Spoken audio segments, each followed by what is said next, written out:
So good morning guys. तो चलिए start करते हैं आज के यानी कि 13 अक्टूबर के इंपॉर्टेंट करंट अफेयर्स को। तो इस प्रश्न में आपसे पूछ रहे हैं अभी हाल ही में किस कंपनी को महारत्न कंपनी का दर्जा दिया गया है। तो उत्तर होगा हिंदुस्तान एरोनॉटिकल लिमिटेड को। तो याद रखेंगे हिंदुस्तान एरोनॉटिकल लिमिटेड को भारत का महारत्न कंपनियों में शामिल कर लिया गया है और इस तरह से महारत्न बनने वाली ये 14वीं कंपनी बन गई है। इससे पहले आपको याद होगा 13वीं नंबर की बनी थी ऑयल इंडिया लिमिटेड और उससे पहले रूरल इलेक्ट्रिफिकेशन कॉरपोरेशन लिमिटेड बनी थी। बाकी हिंदुस्तान एरोनॉटिकल लिमिटेड की बात करें तो स्थापना होती है इसकी 1940 में, हेडक्वार्टर बंगलुरु में है और उसके सीएमडी हैं डीके सुनील। और आपको याद होगा प्रधानमंत्री नरेंद्र मोदी ने एशिया की जो सबसे बड़ी हेलीकॉप्टर विनिर्माण सुविधा का उद्घाटन किया था ना, कहाँ पे? कर्नाटक के तुमकुरु में। वो किसकी फैक्ट्री है? हिंदुस्तान एरोनॉटिकल लिमिटेड की ही है। तो इस प्रश्न से इतना ही हमें को याद रखना है एग्जाम पॉइंट ऑफ व्यू से कि अभी 14वें नंबर की महारत्न कंपनी कौन सी? हिंदुस्तान एरोनॉटिकल लिमिटेड, और उसके बारे में मैंने आपको बता दिया है। तो ये ध्यान रखेंगे। अगला प्रश्न देखते हैं। फिर अगले प्रश्न में पूछ रहे हैं अभी हाल ही में विश्व पक्षी प्रवासी दिवस 2024 ये कब मनाया गया? तो आंसर होगा 12 अक्टूबर को। तो वर्ल्ड माइग्रेटरी बर्ड डे हर साल 2 बार ये मनाया जाता है, मई और अक्टूबर के दूसरे शनिवार को। तो इस बार एक तो 11 मई को मनाया और अभी 12 अक्टूबर को हमने मनाया। बात करें थीम क्या है? Protect insects protect birds. अच्छा, अगर मैं आपसे पूछूं अभी CMS COP 14 2024 में इसका आयोजन हुआ था, प्रवासी प्रजातियों का कन्वेंशन था, ये कहाँ पे हुआ? उज्बेकिस्तान में। याद रखना। वैसे पक्षियों से और भी दिवस है। वर्ल्ड स्पैरो डे ये 20 मार्च को होता है। नेशनल बर्ड डे 5 जनवरी को होता है। अगर पूछे भारत में अपनी तरह का पहला राज्य स्तरीय पक्षी एटलस ये किस राज्य के पास है? तो केरल। और उत्तराखंड ने अपनी पहली बर्ड गैलरी कहाँ पे खोली है? देहरादून में। अभी कुछ दिन पहले ही पढ़ा था, हमारे जो सड़क परिवहन व राजमार्ग मंत्री हैं नितिन गडकरी, उन्होंने ऑक्सीजन बर्ड पार्क, इसको अमृत महोत्सव पार्क भी कहते हैं, इसका उद्घाटन किया था।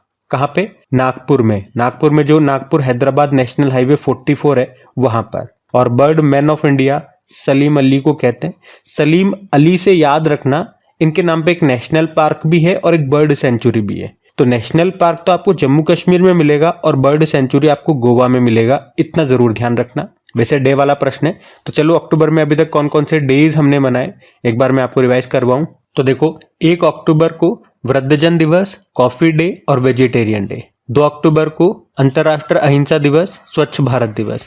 4 अक्टूबर विश्व पशु दिवस। 5 अक्टूबर वर्ल्ड टीचर डे और राष्ट्रीय डॉल्फिन दिवस। 7 अक्टूबर विश्व कपास दिवस। 9 अक्टूबर वर्ल्ड पोस्टल डे। 10 अक्टूबर को विश्व मानसिक स्वास्थ्य दिवस, mental health day, national postal day और वर्ल्ड साइट डे। और 11 अक्टूबर को अंतर्राष्ट्रीय बालिका दिवस के रूप में, इंटरनेशनल गर्ल चाइल्ड डे के रूप में मनाया था। और अभी 12 अक्टूबर को ये वर्ल्ड माइग्रेटरी बर्ड डे हमने मनाया। तो ये अक्टूबर के अभी तक के सारे इंपॉर्टेंट डेज, इनको ध्यान में रखना। अगला प्रश्न देखते हैं। तो अगले प्रश्न में पूछ रहे हैं अभी हाल ही में वैश्विक GNI रैंकिंग 2024 के अनुसार सकल राष्ट्रीय आय में शीर्ष देश कौन सा है? तो आंसर होगा बरमूडा। यहाँ पे हम बात कर रहे हैं ग्लोबल GNI रैंकिंग 2024 की और इसको जारी किया वर्ल्ड बैंक ने। GNI मतलब हो गया ग्रॉस नेशनल इनकम।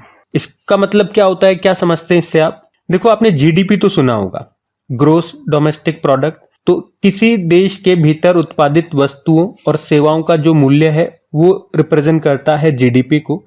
उसी तरह से GNI की अगर बात करते हैं तो किसी देश के निवासियों के द्वारा अर्जित कुल आय, चाहे वो देश में हो चाहे विदेश में हो, वो रिप्रेजेंट करती है GNI को। तो इस लिस्ट में बरमूडा टॉप पर है। यहाँ पे GNI जो पर कैपिटा है, GNI पर कैपिटा कैसे निकालते हैं? GNI मतलब मैंने आपको बता दिया।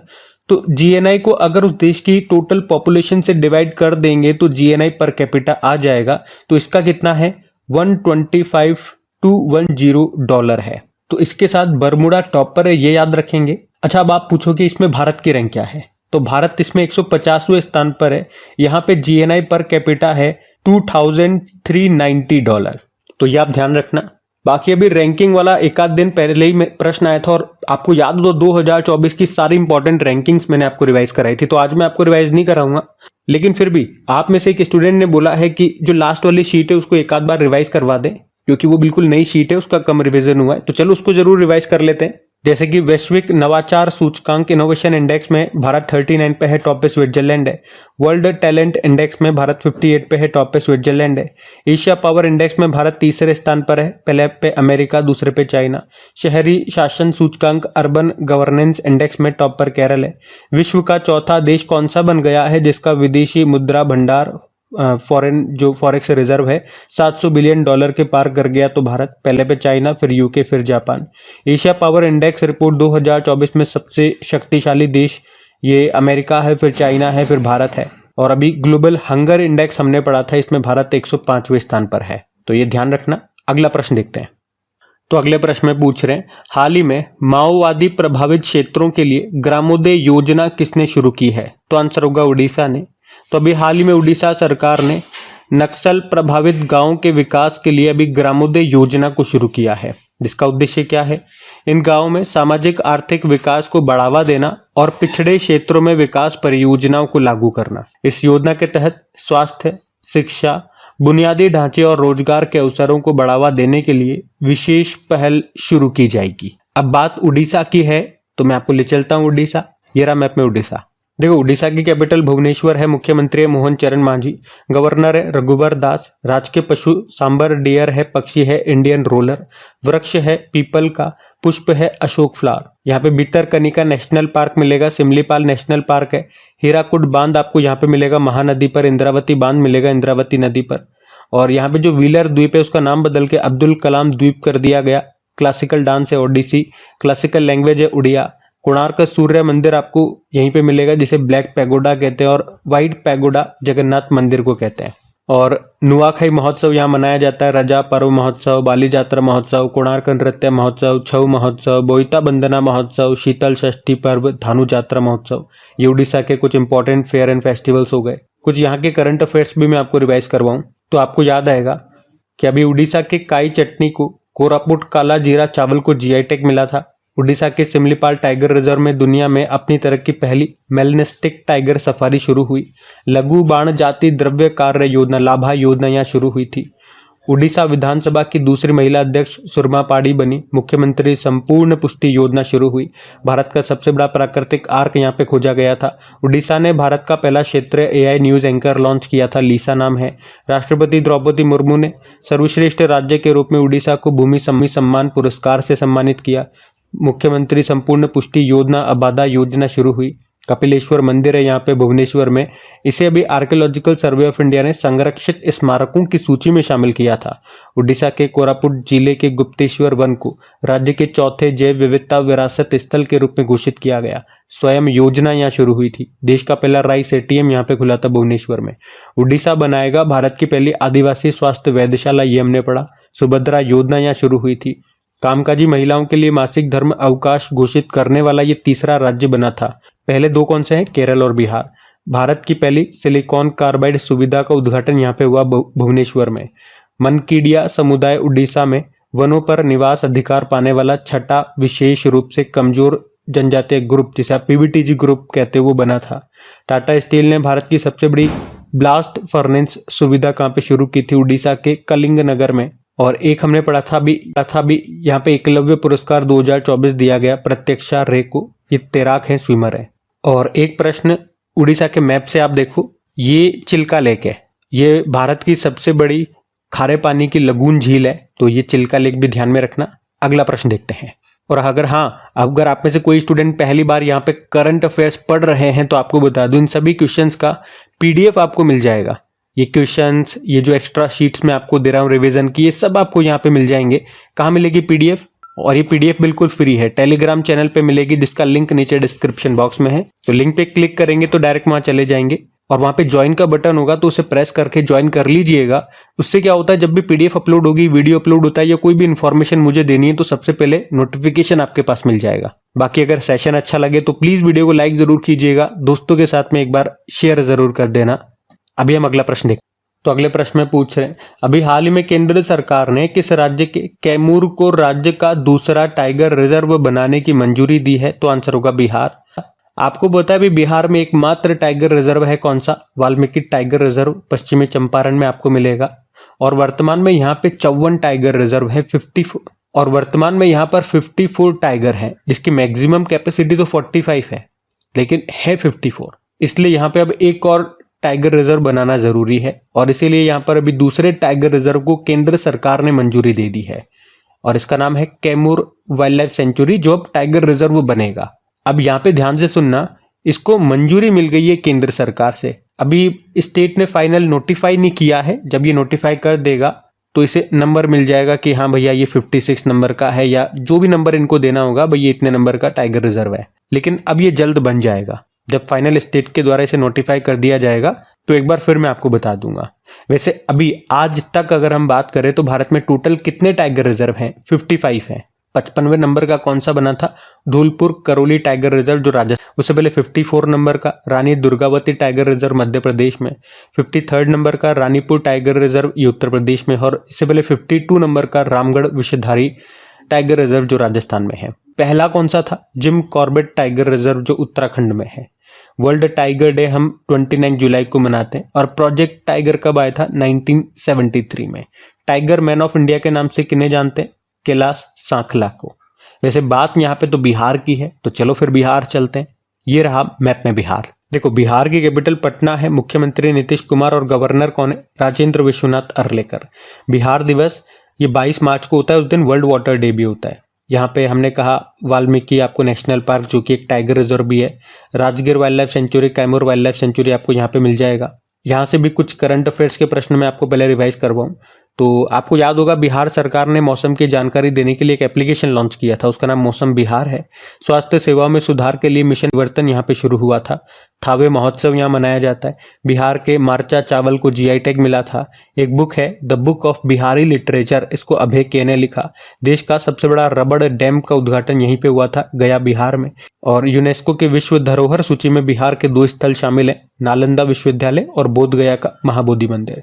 भारत का पहला और एकमात्र dolphin wildlife sanctuary Bihar में आपको मिलेगा, जिसका नाम Vikramshila Gangetic dolphin wildlife sanctuary है।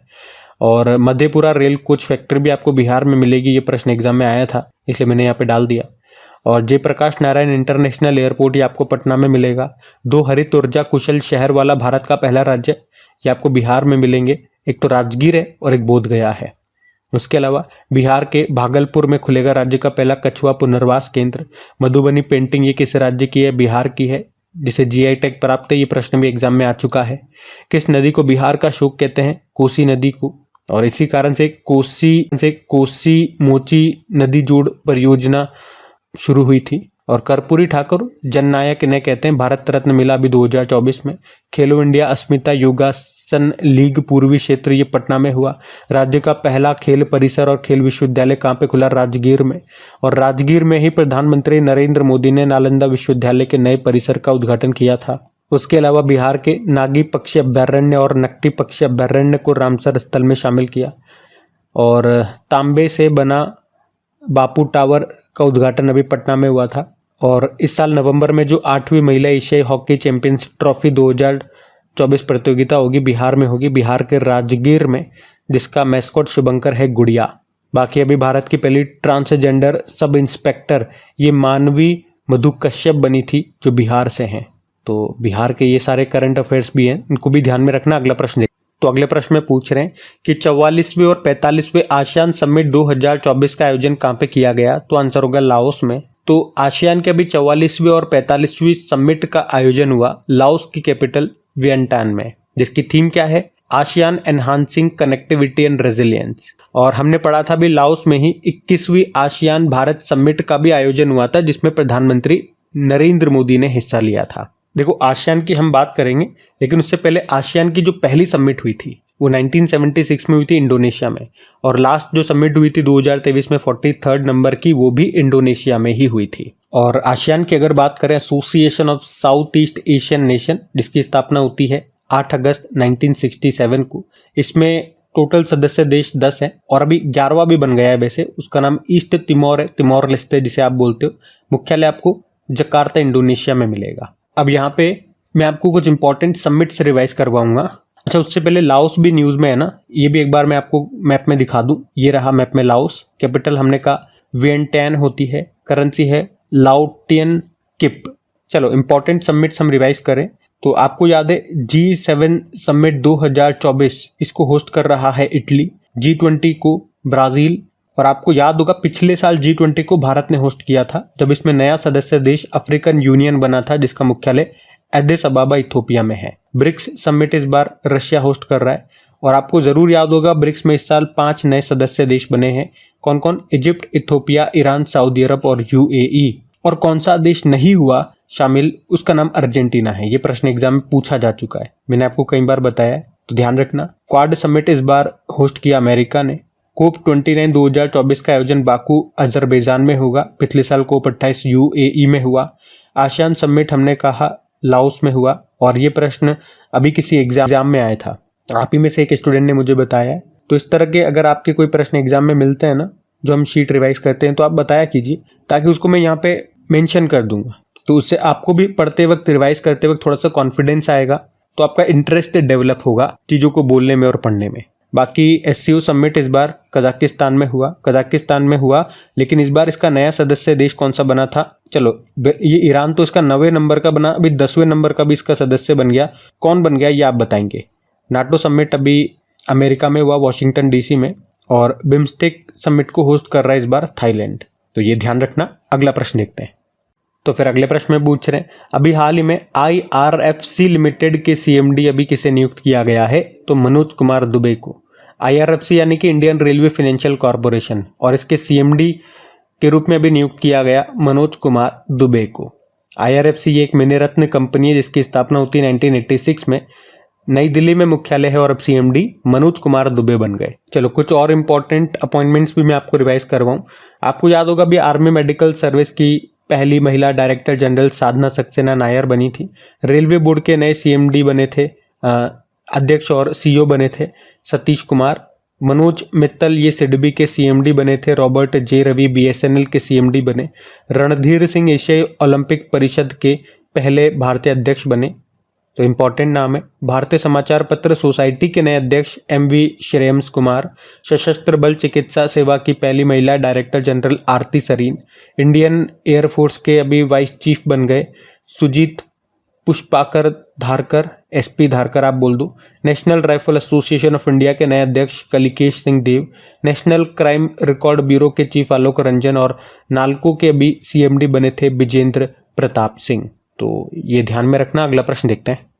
फिर अगले प्रश्न में पूछ रहे हैं, अभी हाल ही में भारत में E-गवर्नेंस को बढ़ावा देने के लिए डिजिटल प्लेटफॉर्म डिजी लॉकर और किस डिजिटल प्लेटफॉर्म के बीच में समझौता हुआ? तो आंसर होगा उमंग ऐप। तो भारत में E-गवर्नेंस को बढ़ावा देने के लिए डिजिटल प्लेटफॉर्म डिजी लॉकर और उमंग एप्लीकेशन, जो कि एक डिजिटल प्लेटफॉर्म है, इसके बीच में समझौता हुआ है। और इस समझौते के तहत डिजी लॉकर और उमंग ऐप को इंटीग्रेट किया जाएगा। इसका मतलब है कि उपयोगकर्ता उमंग एप्लीकेशन पर जाकर के डिजी लॉकर की सेवाओं का उपयोग कर सकते हैं।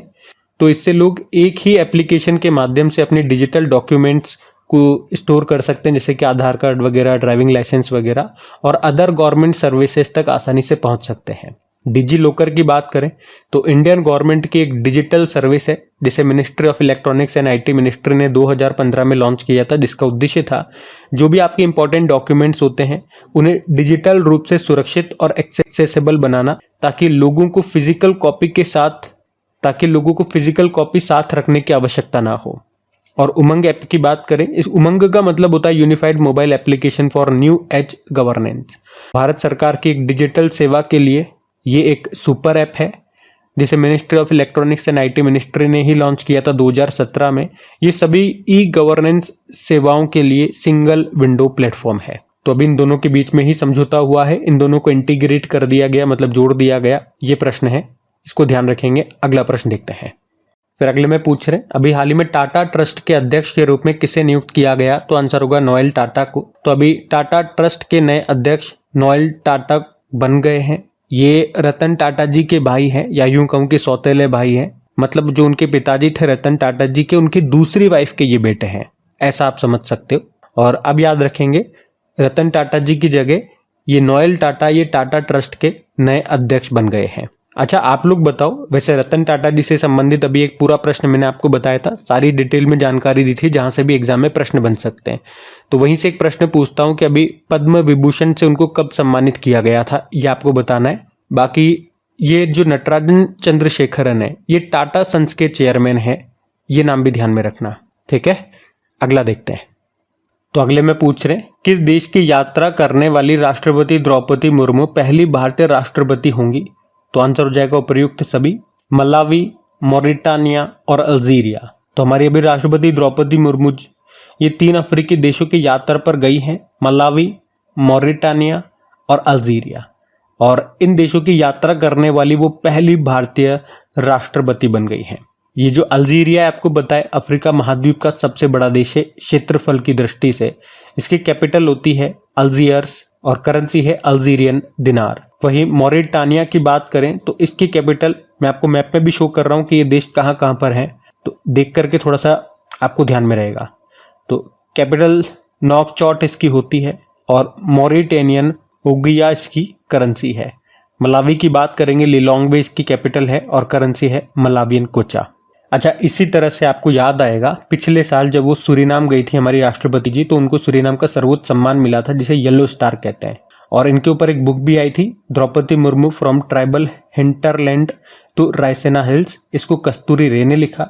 अभी तिमोर लेस्ते गई थी इसी साल, तो वहां का भी उनको सर्वोच्च सम्मान मिला था, सर्वोच्च नागरिक सम्मान जिसे कहते हैं ग्रैंड कॉलर ऑफ ऑर्डर। उसके बाद वो फिजी देश भी गई थी, तो वहां का भी सर्वोच्च नागरिक सम्मान मिला था जिसे कहते हैं companion of the order of Fiji. अभी राष्ट्रपति भवन के दरबार हॉल का नाम बदल के गणतंत्र मंडप कर दिया गया और अशोक हॉल का नाम अशोक मंडप कर दिया गया, ये भी ध्यान में रखना। राष्ट्रपति द्रौपदी मुर्मू जी ने ही महाराष्ट्र के लातूर में विश्व शांति बुद्ध विहार का उद्घाटन किया था। और राष्ट्रपति द्रौपदी मुर्मू जी ने अभी कौन से विधि आयोग के गठन को मंजूरी दे दी है, 22वें विधि आयोग को। तो ये कुछ पॉइंट्स और ध्यान रखेंगे आप, राष्ट्रपति जी से संबंधित है। बाकी आज की क्लास यहीं पे एंड करते हैं। फिर कमेंट करके जरूर बताइएगा आप लोगों को सेशन कैसा लगा। और हाँ, अगर आप में से कोई स्टूडेंट पहली बार इस वीडियो को देख रहे हैं तो कमेंट जरूर कीजिएगा, ताकि मुझे भी पता लगे कि हाँ भाई आप पहली बार वीडियोस को देख रहे हैं। तो इससे क्या होगा, हमारे कुछ इंपॉर्टेंट वीडियोस हैं जैसे कि सस्टेनेबल डेवलपमेंट गोल का हो गया या कुछ और वीडियोस हो गए जो आपको देखने चाहिए, वहां से एग्जाम में प्रश्न आ रहे हैं, वो ट्रिकी वीडियोस है, तो वो मैं आपको उसके लिंक शेयर कर दूंगा। बाकी अगर सेशन अच्छा लगे तो प्लीज वीडियो को लाइक जरूर कीजिएगा। एक बार फिर से याद दिला रहा हूँ, पीडीएफ के बारे में तो मैंने आपको बता ही दिया। तो चलो अभी कल के करंट अफेयर्स का क्विक रिवीजन कर लेते हैं और सेशन एंड करते हैं। तो पहला प्रश्न पूछा था अभी किसे 2024 के लिए नोबेल पीस प्राइज से सम्मानित किया गया, निहोन हिन्नाक्यू। फिर पूछा ग्लोबल हंगर इंडेक्स में भारत की रैंक 105 है। और 27वीं एशियाई टेबल टेनिस चैंपियनशिप 2024 कहां पे आयोजित की गई, कजाकिस्तान। अंतर्राष्ट्रीय बालिका दिवस मनाया गया 11 अक्टूबर। उमर अब्दुल्ला किस केंद्र शासित प्रदेश के नए मुख्यमंत्री बने, तो जम्मू कश्मीर। दुनिया की 8000 मीटर से ऊंची सभी 14 चोटियों पर चढ़ने वाले सबसे कम उम्र के व्यक्ति बन गए, नीमा रिंजी शेरपा। सदी का सबसे खतरनाक तूफान मिल्टन ये किस देश से टकराया, अमेरिका। और यूनाइटेड नेशन पॉपुलेशन फंड ने मातृत्व स्वास्थ्य और परिवार नियोजन में अग्रणी भूमिका के लिए किस देश को सम्मानित किया, भारत। सिंगापुर ओपन स्नूकर 2024 का खिताब जीता पंकज अडवाणी। और आखिरी प्रश्न था माइंडफुल इंडिया समिट अभी 2024 में जो उसका तीसरा संस्करण हुआ कहां पे हुआ, मुंबई में। तो चलो भी कल का भी होमवर्क प्रश्न देखते हैं और सेशन एंड करते हैं। तो कल आपसे पूछा था Modi governance Trump reshaping India's path to prosperity नाम की बुक को किसने लिखा, तो आंसर होगा तरुण चुग ने। आप सभी ने प्रश्न का बिल्कुल सही उत्तर दिया। अब ये आज का आपका होमवर्क प्रश्न।